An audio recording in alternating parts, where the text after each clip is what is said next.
ज्ञान को जानता है, धर्म को समझता है, श्रीमत उसे पता है, परंतु आज जो मैंने किया वो शायद कहीं ना कहीं श्रीमत के अनुसार है, वो है नहीं।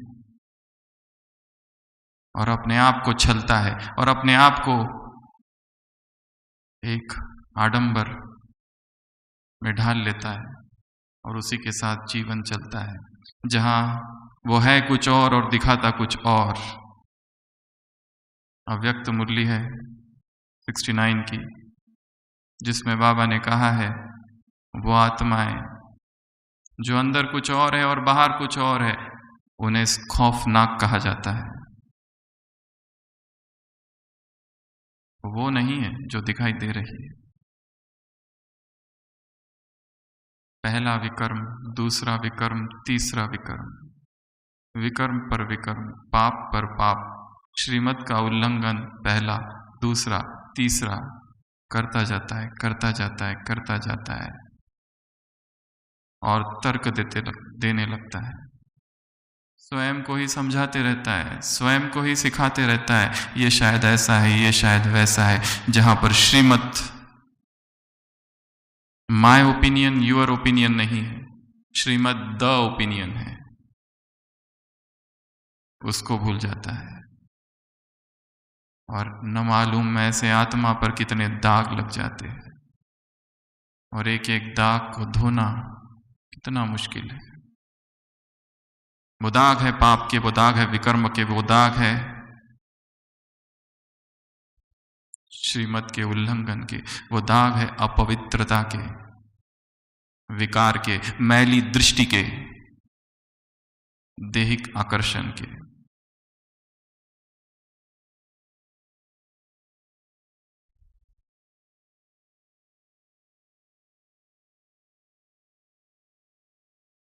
स्वयं की सूक्ष्म चेकिंग, स्वयं का सूक्ष्म निरीक्षण, ये जान लेना कि इस आत्मा में बहुत सारे दाग लग गए हैं। ये जो आत्मा रूपी चुनरी है, इसमें विकार के दाग लगे हैं, पाप के दाग लगे हैं, पुराने संस्कारों के दाग लगे हैं, श्रीमत के उल्लंघन के दाग लगे हैं। हर वो दृष्टि जो विकारी थी, हर वो दृष्टि जो मैली थी, हर वो दृष्टि जो पाप की थी, हर वो वृत्ति जो फैली थी और जिसमें देह का आकर्षण था, क्या किया जाए, क्या किया जाए जिसमें ये योगी जीवन निरंतर का जीवन हो जाए। अभी अभी यहां मुरली चली थी बाबा की, ब्राह्मण संसार के रचयिता बाप इस ब्राह्मण संसार को देखने आए हैं, एक एक ब्राह्मण को देख रहे, एक एक ब्राह्मण आत्मा कितनी विशेष है, कोटों में कोई है, साधारण तन में आए हुए भगवान को पहचान ली, ऐसी आत्मा थी। तुम्हारा विश्व की आत्माओं को चैलेंज है कि तुम योगी जीवन वाले हो, एक दो दिन के, एक दो घंटे के योगी नहीं, सदा के योगी हो। विस्मृति और स्मृति का सारा खेल अपनी ही आंतरिक स्थिति के वायुमंडल को देखना है। पुरुषार्थ का कौन सा मौसम चल रहा है चेतना में, उसका निरीक्षण करना है। जागरण की कौन सी अवस्था है, अवेकनिंग की कौन सी अवस्था है, या सोए हुए है या बेहोश है। आज सुबह की साकार मुरली, जब तक तुम अशरीरी नहीं बनते, माया की कोई ना कोई चोट लगती रहेगी। तो आत्मा पर ये जो दाग लगे हैं, कैसे इनको मिटाए और कैसे आत्मा बेदाग बन जाए, स्वच्छ बन जाए, पवित्र बन जाए, निर्मल बन जाए। ये जो भारीपन है, ये जो बोझ है, ये जो पश्चाताप का भाव है, ये जो अपराध का भाव है, गिल्ट कॉन्शियसनेस, आत्मा को आगे नहीं बढ़ने देता है। वो अपराध क्या है, कैसा है, वो केवल शायद हमें पता है और कोई नहीं जानता। अपने गुनाहों की तलाफी, अपने पापों का पश्चाताप। शुभ मुरली है आज। जब तक संगम युग है तब तक बाप को सुनाते रहो, कुछ भी छिपाना नहीं है। जो जितना छिपाता है, किससे छिपाएगा? दुनिया वालों से तो छिप सकता है, पर इस संसार की अदालत से परे एक दूसरी अदालत है, ज़मीर की अदालत, इनर कॉन्शियसनेस की अदालत। हमारे अंदर जो अंतस चेतना है उसकी भी एक अदालत है, और उसके भी ऊपर खुदा की अदालत है। वहां तो कुछ भी नहीं छिप सकेगा। यहां से बच जाएंगे। यहां शायद आडंबर चल जाएगा, ऊपर से योगी है परंतु अंदर से भोग की लालसा है। आत्मा विकारों में रस लेती है। विकारों से वैसा वैराग नहीं आया जैसा भगवान चाहता है। विरक्त संपूर्ण वैराग। अभी भी मन वहां जाता है, अभी भी मन देखना चाहता है, आकर्षित होता है। तो आज की इस क्लास में हम देखेंगे आत्मा में ये जो दाग लगे हैं उनको कैसे स्वच्छ करें। बाप धोबी बनकर आया है, बेहद का धोबी, और मधुबन है बेहद का धोबी घाट।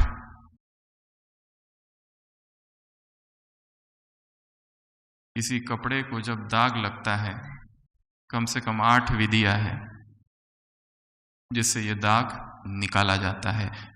इसी तरह आत्मा को जब दाग लगता है, उसकी भी 8 विधियां है जिससे ये दाग निकाला जाए। जैसे जैसे हम चर्चा करते जाएंगे, यहीं बैठे बैठे धुलाई चालू कर देनी है।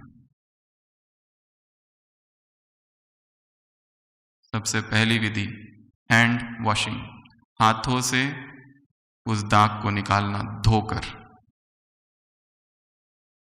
पहली विधि है हैंड वॉशिंग। ये शॉल है, इसमें दाग लगा है, धोना उसको, खुद ही धोना।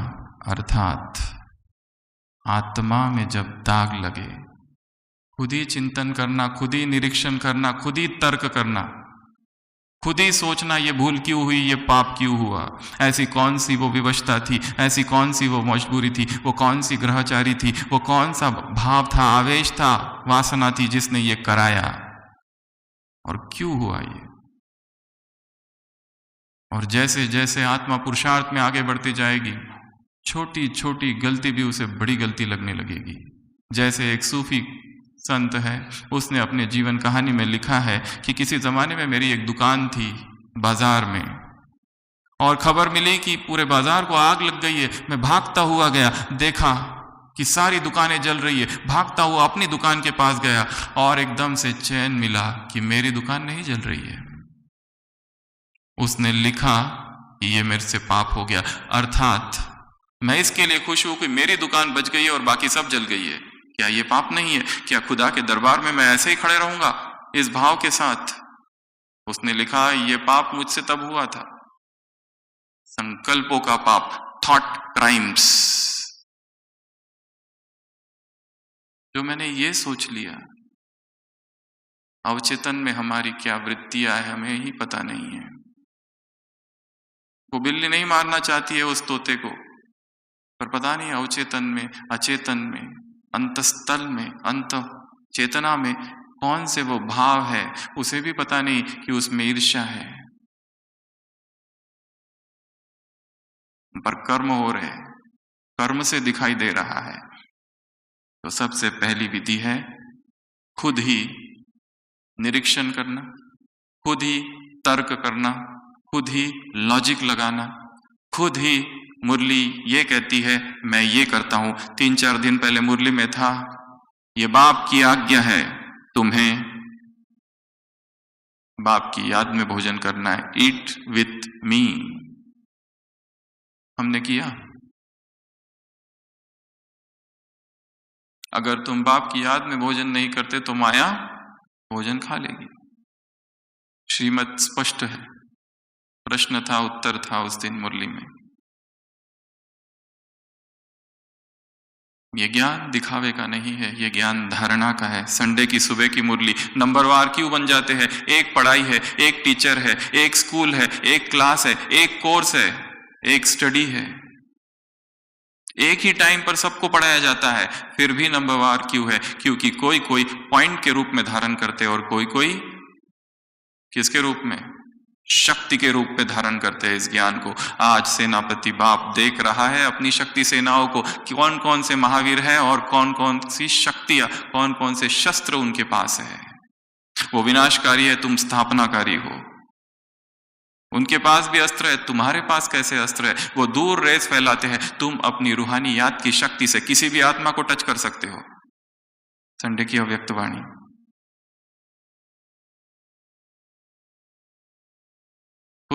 खुद ही सोचना है, खुद ही खुद का निरीक्षण करना है।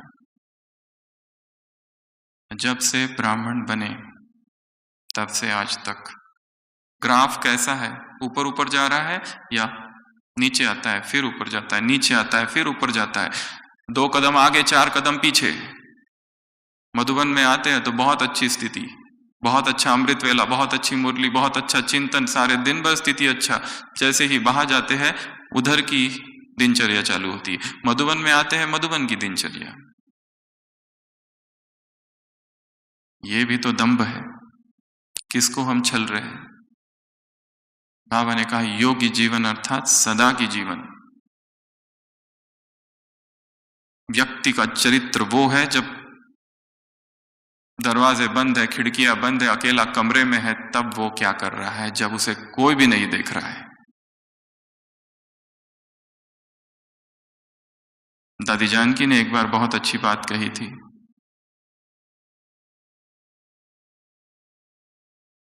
हर ब्राह्मण वो है, ट्रैफिक कंट्रोल के समय वो क्या करता है दिन भर, वो उसकी स्थिति है।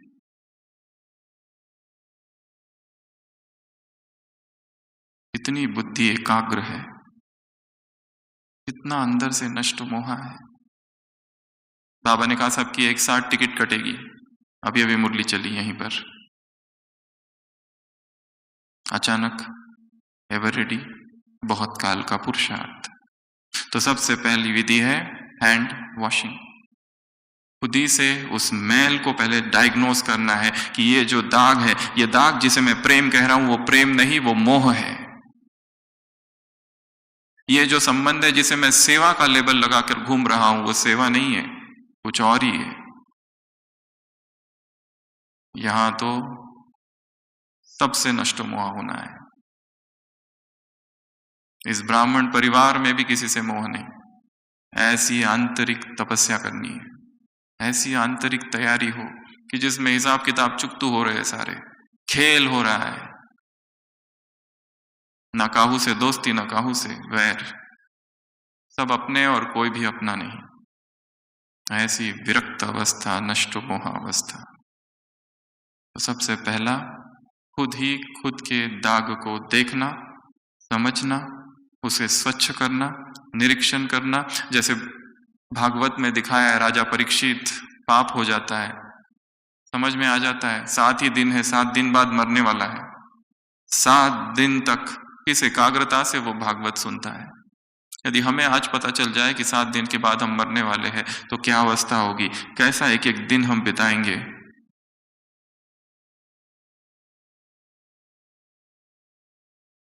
क्या आप टाइम वेस्ट करेंगे? आज का ही दिन देख लो, सुबह अमृत वेले से लेकर आज तक, अभी तक क्या क्या किया। अमृत वेला किया, मुरली पढ़ी कि केवल सुनी, चिंतन कितना किया उसके ऊपर, एक एक लाइन में कितनी गहरी गहरी बातें थी।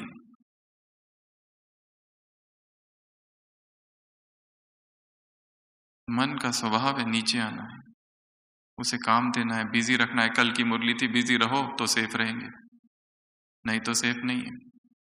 निरंतर ज्ञान के चिंतन से स्वयं को ऊपर रखना है, शरीर से ऊपर, यहाँ की व्यर्थ बातों से ऊपर।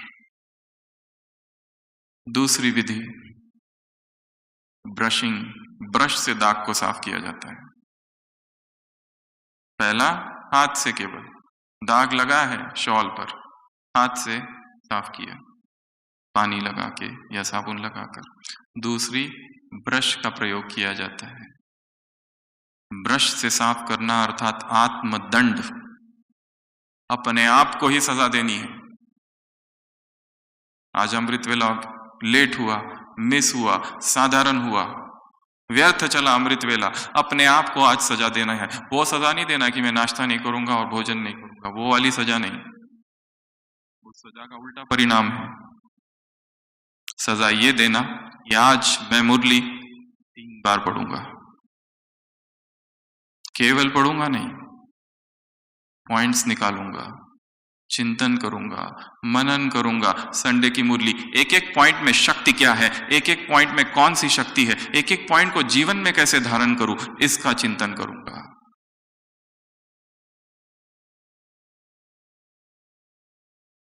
मुरली केवल भक्ति मार्ग नहीं, आए बैठे पॉइंट्स लिखी और चल दी,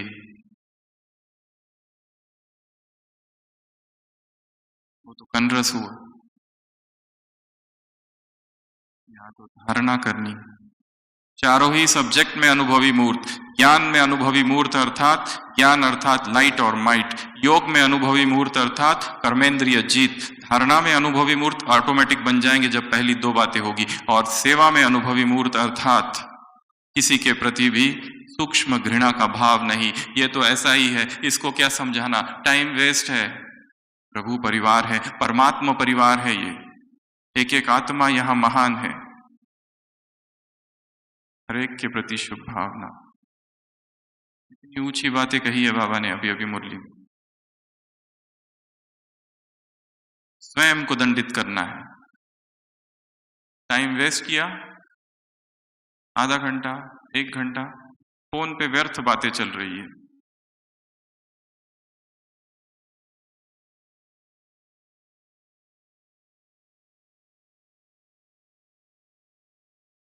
बैठना है और बाबा से बात करनी है, दंड है ये। अपने आप को दंड देना है, मुझे 2 घंटा तक बाबा से बात करनी, ये है दंड। 3 बार मुरली पढ़नी है, 4 बार मुरली पढ़नी है, केवल पढ़नी नहीं, पॉइंट्स निकालने हैं, ये है दंड। योग करना है, अपने मन को जबरदस्ती करानी है, क्योंकि मन मानता नहीं है, उसे तो आराम चाहिए। कई बार जबरदस्ती से करो तो अपने आप सब कुछ होगा।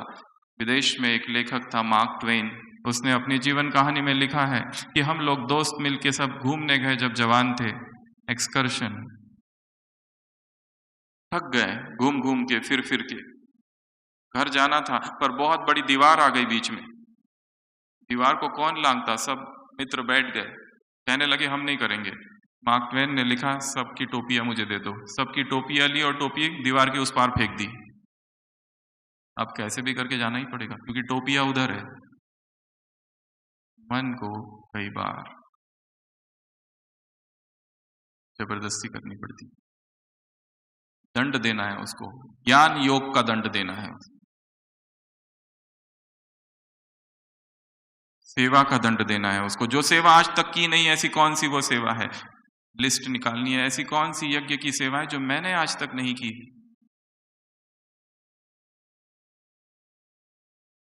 वो जाकर करनी। हॉस्पिटल में जाके किसी मरीज की सेवा, किचन में जाके कोई ऐसी सेवा जो आज तक नहीं की। ये उंगलियां बहुत गुनहगार है, कितने क्लिक किए और कितने पाप किए पता नहीं, इनको भी पापों से मुक्त करना है। कैसे? मुरली लिखकर, कैसे? चिंतन लिखकर, कैसे? भगवान के महावाक्य लिखकर। इन उंगलियों को भी पावन बनाना है, बहुत पाप किए। दूसरी विधि है ब्रशिंग, तीसरी विधि दाग को निकालने की, स्क्रैपिंग। स्क्रैपिंग अर्थात बिना पानी लगाए कोई दूसरे वस्तु से, नोकीले वस्तु से उस दाग को निकाला जाता है। दाग को निकालने की ये भी एक विधि। कपड़ों के ऊपर जो दाग लगता है, कोई दूसरा एक हार्ड सा मटेरियल लेके उसको घिसते हैं। स्क्रैपिंग, स्क्रैप करना, कुरेदना उसको, अर्थात पश्चाताप करना। Repent, for the kingdom of heaven is around the corner. Bible में लिखा है, हे आत्माओं पश्चाताप करो। जो कुछ किया है, जो कुछ पाप हुए सुबह की मुरली में, जो कुछ आज तक किया है, बाप को सुना दो। बाप है अविनाशी वैद्य, माफ कर देगा। इस ड्रामा में माफी होती नहीं, वो दूसरी बात है, परंतु बोझ हल्का हो जाएगा, फिर वो पाप नहीं होगा। विदेश के एक पादरी की कहानी है जो कि चर्च में था और बहुत अच्छी सेवा करता था और ब्रह्मचारी था और योगी था, पर पता नहीं बीच में क्या हो गया कि अंदर खालीपन लगने लगा और किसी से प्यार हुआ। चर्च का वो समर्पित जीवन छोड़ दिया, शादी कर ली, भाग गए।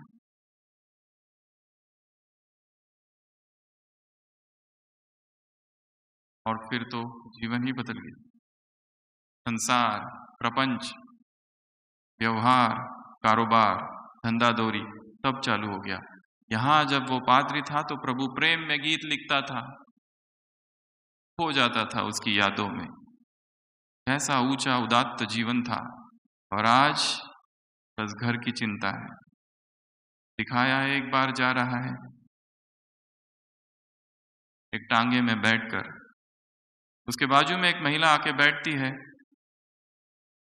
जो कि एक गीत पढ़ने लगती, और उसे पता चलता है ये गीत तो मेरा ही लिखा हुआ है। तब जब मैं भगवान के निकट था, उस गीत में था कि वो प्रभु का प्रेम, वो प्रभु की कृपा जो कि निरंतर बह रही है झरनों की तरह। जैसे ही वो सुनता है वो रोने लगता है, ये मैंने क्या कर दिया, ये मुझसे क्या हो गया, कैसा वो जीवन था, कैसा वो श्रेष्ठ जीवन था, और कहाँ ये नर्क में आ गिरा हूं।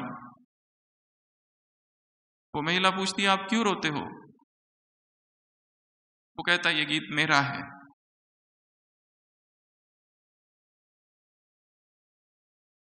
कहाँ है उसकी कृपा? The non stop flow of Lord's mercy. वो महिला कहती है, वो खोया नहीं है प्रेम, उसकी कृपा खोई नहीं है। अभी इस समय पेरिस की स्ट्रीट में उसकी कृपा बह रही है। और अचानक वो जैसे ही सुनता है, वापस से आत्मा जागृत होती,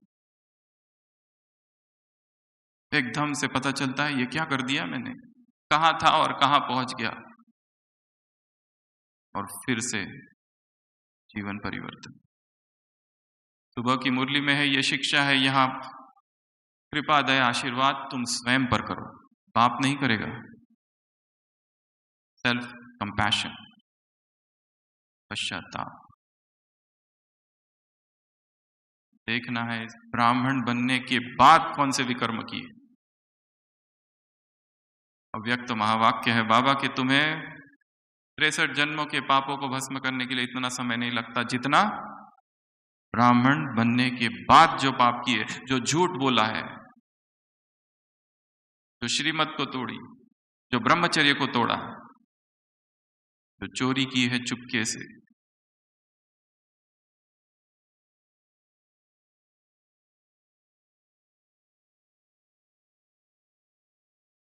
चौथी विधि, ब्लॉटिंग। ब्लॉटिंग अर्थात जिसमें व्हाइटनर का प्रयोग किया जाता है और उस स्टेन रिमूवर से उस दाग को निकाला जाता है। इस विधि से निकाला जाता है कि ताकि वो स्टेन, वो दाग कहीं और फैले ना कपड़े में, वहां पर ब्लॉटिंग करते हैं। ब्लॉटिंग अर्थात दृढ़ संकल्प रूपी प्रतिज्ञा, जो हो गया वो हो गया, अब नहीं होगा। तीव्र पुरुषार्थ अर्थात जो गलती एक बार की वो पुनः न करना, इसी को तीव्र पुरुषार्थ कहा जाता है।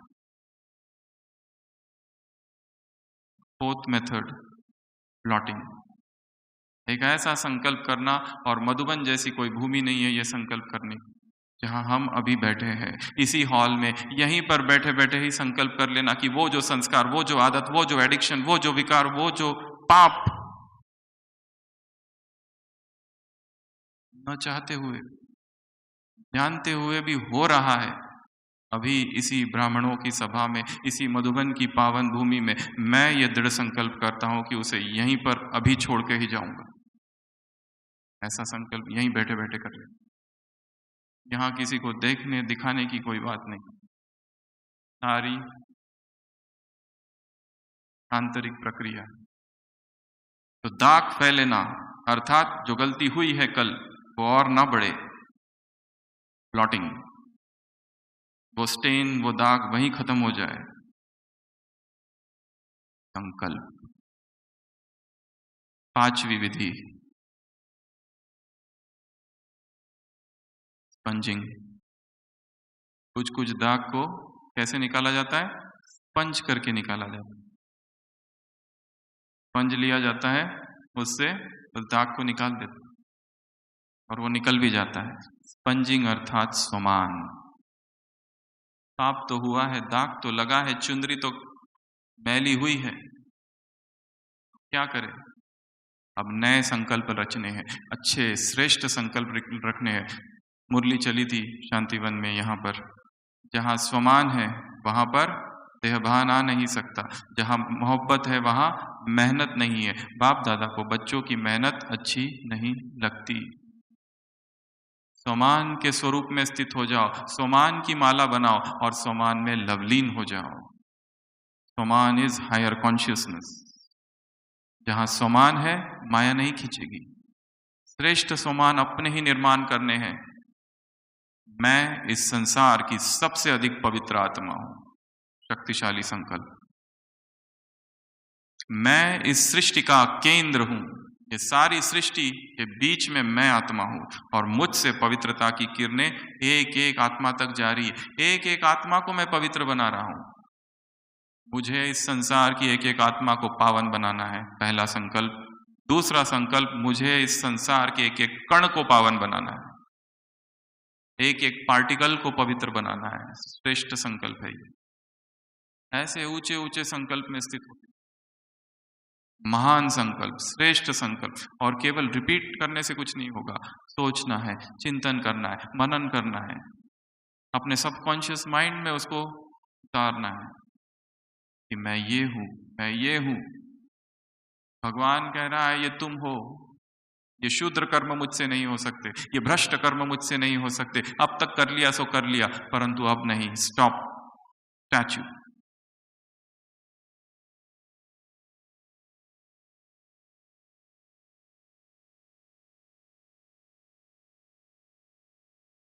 श्रेष्ठ सोमान। और सोमान कहां से निकालेंगे? मुरलियों से, रोज की मुरली से।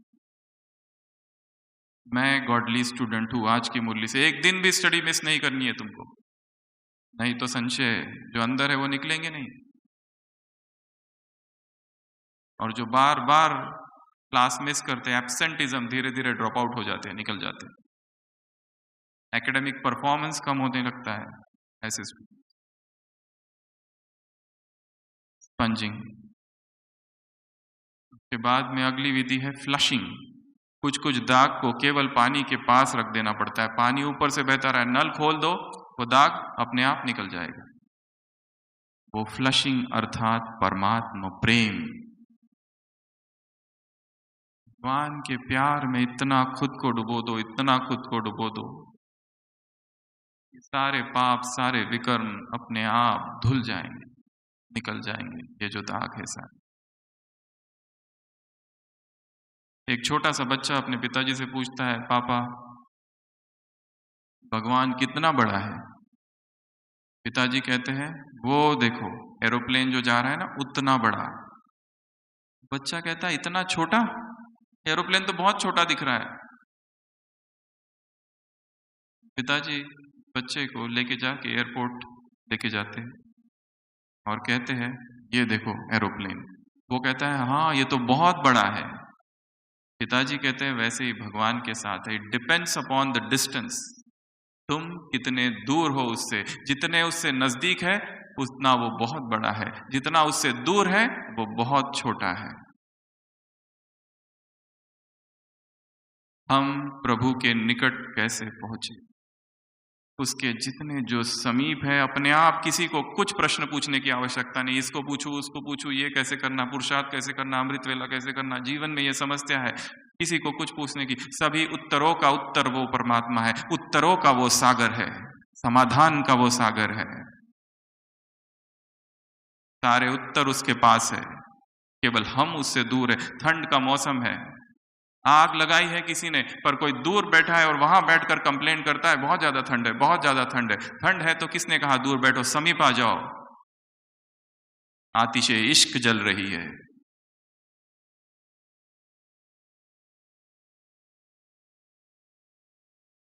फ्लशिंग अर्थात उस दाग के बारे में सोचो ही नहीं, रख दो उस पानी में, पानी बहेगा ऊपर से।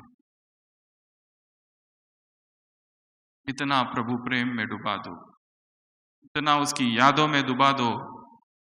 मुरलियों में आता है, ऐसे बाप को याद करो कि तुम्हारी आंखों से क्या हो जाए, प्रेम के आंसू आ जाए। याद करो लास्ट कब आए थे आंसू, कब आए थे, पता नहीं कब आए थे। वो तब आते थे जब ज्ञान में आए थे शुरू शुरू में, बाद में सूख गए।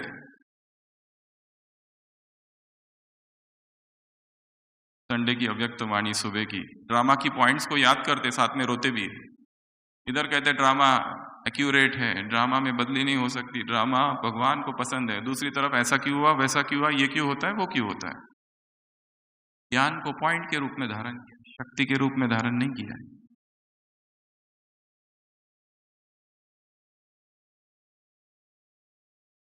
प्रभु प्रेम, आत्म प्रेम, ऐसे ऐसे उसके गीत सुनने हैं जो प्रभु प्रेम में डुबो दे। ऐसे ऐसी आत्माओं के अनुभव सुनने हैं। यहाँ पर लिटरेचर में आपको मिलेंगी किताब अनुभव की, जिसमें बहुत सारे आत्माओं के बाबा के साथ के अनुभव, दादियों के अनुभव है। बिजी रखना है अपने आप को पढ़ाई में, कैसे बाबा ने मदद की, और उस प्रेम का अनुभव, उस प्रेम में स्वयं को डुबो देना है अकंठ।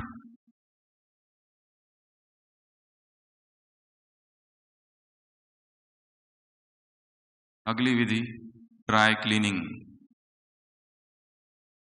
कुछ कुछ दाग को क्या करना पड़ता है, ड्राई क्लीनिंग में डालने पड़ते हैं। बहुत जो डेलिकेट है, फाइबर या और इस तरह के, ड्राई क्लीनिंग अर्थात मौन, एकांत, अंतर्मुक्त। अपने आप को हटा दो इस भीड़ से, इस आवाज से कुछ समय के लिए बीच बीच में। बाबा मुरलियों में उदाहरण देते, जैसे वो भक्त किसी कोठरी में जाकर बैठ जाते, वैसे तुम भी बीच बीच में एकांत में चले जाओ, मौन में चले जाओ, खुद ही अंदर अपने अंदर गुफा में बैठ जाओ और वहां बैठकर चिंतन करना है। अपने आप वो जो दाग है, वो जो विकर्म है, वो जो पाप होने का एहसास है, वो जो अपराध भाव है, गिल्ट कॉन्शियसनेस, पुरुषार्थ नहीं करने देता है। सबसे बड़ी बाधा है कि मुझसे ये पाप हो गया है। रोज मुरलियों में आता है काम महाशत्रु है, काम महाशत्रु है, पर हम जो कर रहे हैं वो तो निरंतर ब्रह्मचर्य का उल्लंघन हो रहा है। आंखें नहीं देखना चाहती थी, क्या देख रही है। ये जो संबंध बना के रखा है किसी के साथ, जिसको हम भाई बहन का संबंध कहते हैं, परंतु उस भाई बहन के संबंध में भी दाल नहीं गल रही है।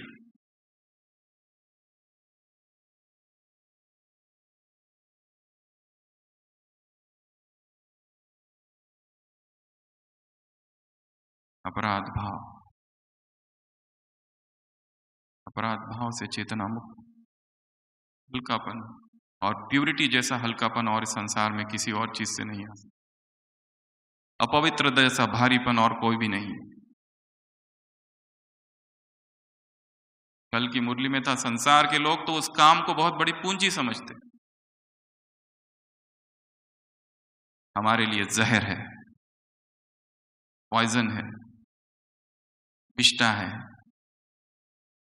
वमन है।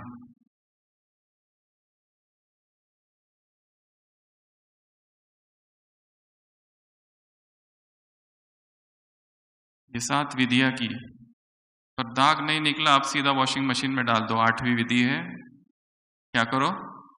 वॉशिंग मशीन में डाल दो। वॉशिंग मशीन में डाल देना अर्थात समर्पण।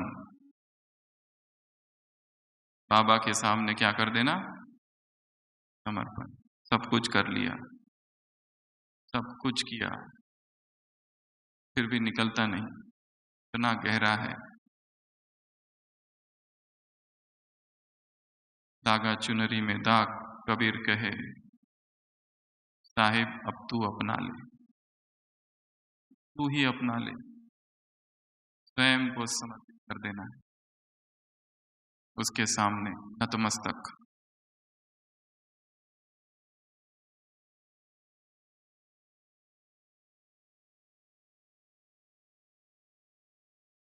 बल्ख का एक बहुत बड़ा राजा था इब्राहिम। ये उस समय की बातें हैं जब गुलामों को बेचा जाता था, खरीदा जाता था, खरीद फरोख्त होती। वो राजा अपने राज्य से जा रहा था, एक बड़ा ही तगड़ा व्यक्ति उसे दिखा, उसको लगा कि इस गुलाम को मैं खरीद लेता हूं। उसको खरीदा, घर ले आया। उस गुलाम से वो राजा पूछता है तुम्हारा नाम क्या है? तो गुलाम कहते हैं आप जिस नाम से पुकारो। राजा पूछता है तुम्हें क्या क्या पसंद है? वो कहता है जो आपकी पसंद। गुलाम है। इब्राहिम पूछता है तुम क्या करोगे? कहते जो आप कराओ।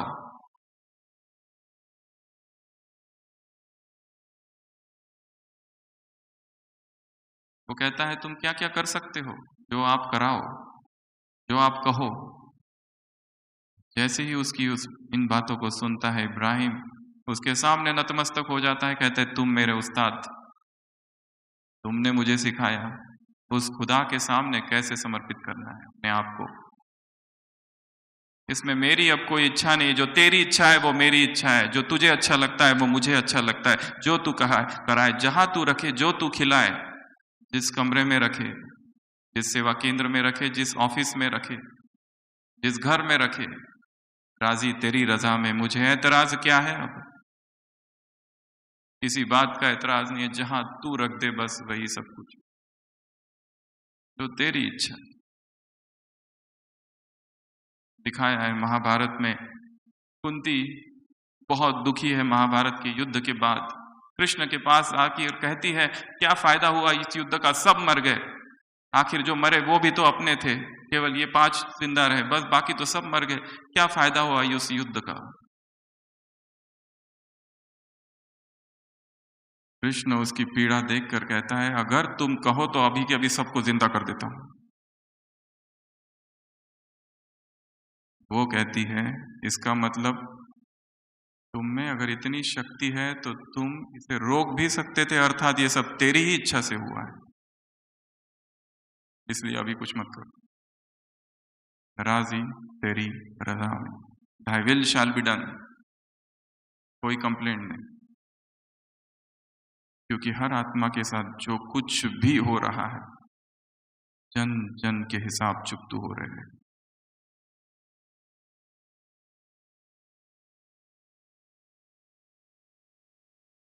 इसलिए समर्पण,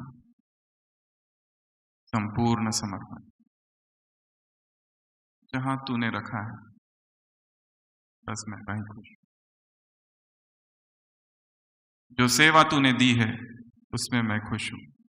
जिन लोगों के साथ तूने रखा है उनके साथ मैं खुश हूं। मेरी अब अपनी कोई इच्छा नहीं, तेरी इच्छा और मेरी इच्छा एक है। तो ऐसी ये 8 विधियां हैं क्या करने की? दाग को धोने की। बाप बेहद का धोबी है, हम भी मास्टर धोबी है। और अभी तो बेहद के धोबी घाट में है। यहाँ जितने एक विधि से नहीं होता तो दूसरी विधि, दूसरी से नहीं होता तो तीसरी। और उस दाग को धो, आत्मा को स्वच्छ करना है, पवित्र करना है। सबसे पहली बताई क्या करना है? पहली विधि हैंड वॉशिंग, दाग को धोना है, खुद ही अपने हाथ से। कोई दूसरा आएगा, मधुबन में जाएंगे, किसी का क्लास सुनेंगे, कोई भट्टी होगी तब करेंगे, नहीं, आज अभी इसी वक्त। किसी के लिए वेट नहीं करना है, अपनी भट्टी खुद ही निश्चित करना है। कल मेरी भट्टी है, डिसाइड करना है, कल मुझे इतने बजे उठना है और सारे दिन भर ये पुरुषार्थ करना है। खुद ही खुद का आयोजन करना है, सेल्फ मैनेजमेंट, पुरुषार्थ का मैनेजमेंट, स्पिरिचुअल मैनेजमेंट। दूसरी विधि बताई, क्या करना है? ब्रश से घिसना है उसको, निकलता नहीं है दाग, बहुत गहरा है, रेशे रेशे में समाया हुआ है, मन की अवचेतन की परतों में है।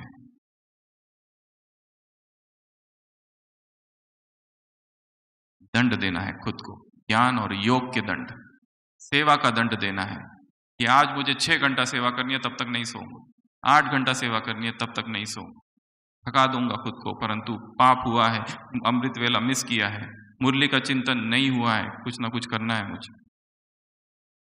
तीसरा बताया स्क्रैपिंग, पश्चाताप। चौथा बताया प्लॉटिंग, अर्थात संकल्प। रोज अमृत वेला एक शक्तिशाली संकल्प जरूर करना है, एक दृढ़ प्रतिज्ञा करनी है। आज सारे दिन भर जो भोजन करूंगा 3 बार, एक शब्द मुख से नहीं, मौन होगा पूरा।